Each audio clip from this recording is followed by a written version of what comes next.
Hello everyone, welcome to the flavours of తాజా. ఇప్పుడు నేను నాటుకోడి కూర పులుసు చేసి చూపిస్తున్నాను.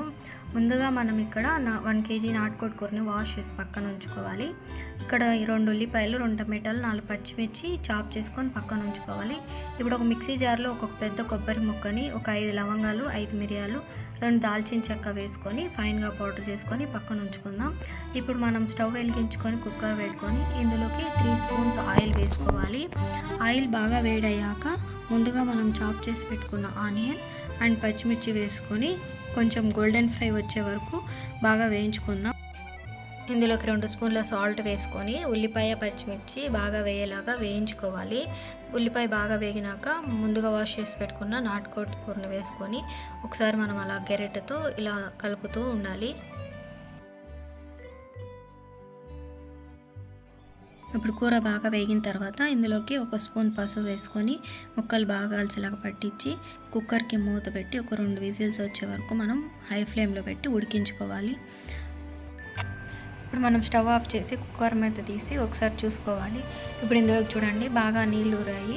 ఇప్పుడు మనం ఇందులోకి ఒకసారి గరిటెతో అలా తిప్పుకొని ఒక 2 స్పూన్ల అల్లం వెల్లుల్లి పేస్ట్ వేసుకోవాలి. అల్లం వెల్లుల్లి పేస్ట్ ముక్కలకి బాగా కలిసేలాగా గరిటెతో మొత్తం కలుపుకోవాలి. ఇప్పుడు మనం బాగా కలిపేసుకొని కొద్దిసేపు మూత పెట్టుకొని ఉడికించుకోవాలి.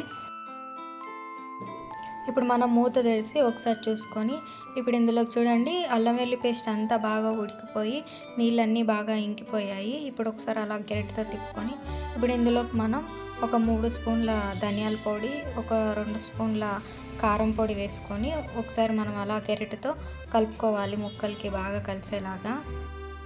ఇప్పుడు కారం పొడి, ధనియాల పొడి ఒకసారి బాగా అలా కలిపేసుకొని ఇందులోకి 2 గ్లాసుల నీళ్ళు పోసుకోవాలి. నీళ్ళు పోసుకొని బాగా ఆ మసాలా అంతా కలిసేలాగా కలిపేసుకొని కొంచెం ఇప్పుడు మనం మూత తెరిచి ఇందులోకి ఒక 4 గ్లాసుల నీళ్ళు పోసుకొని ఈ మసాలా నీళ్ళన్నీ బాగా కలిసేలాగా కలిపేసుకొని ఒక 2 విజిల్స్ వచ్చే వరకు మనం ఉడికించాలి. ఆ తర్వాత స్టవ్ ఆఫ్ చేసుకొని మూత తెరిచి చూసుకోవాలి. ఇప్పుడు ఇందులోకి చూడండి ఆయిల్ అంతా బాగా సపరేట్ అయ్యేలాగా ముక్కల్లో నుంచి పక్కకు వచ్చింది.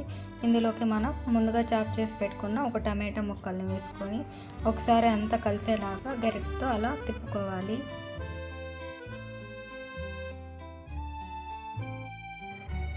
ఇప్పుడు మనం ఇందులోకి ముందుగా గ్రైండ్ చేసి పెట్టుకున్న మసాలా పొడి వేసుకొని టమాటా ముక్కలకి అంతా కలిసేలాగా గరిటెతో ఒకసారి అలా తిప్పుకోవాలి.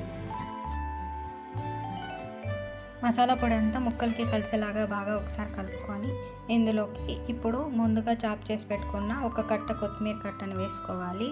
వేసుకొని గరిటెతో ఒకసారి అలా కలిపేసుకొని ఒక 6 విజిల్స్ వచ్చే వరకు మూత పెట్టుకొని ఉడికించాలి. ఆ తర్వాత స్టవ్ ఆఫ్ చేసుకొని మూత తెరిచి ఒకసారి మనం కూర ఉడికిందో లేదో చూసుకోవాలి. ఇక్కడ చూడండి గ్రేవీగా మసాలా అంతా ఉడికిపోయింది. అంతే, ఎంతో సింపుల్గా రెడీ అయిపోయే నాటుకోడి కూర రెడీ.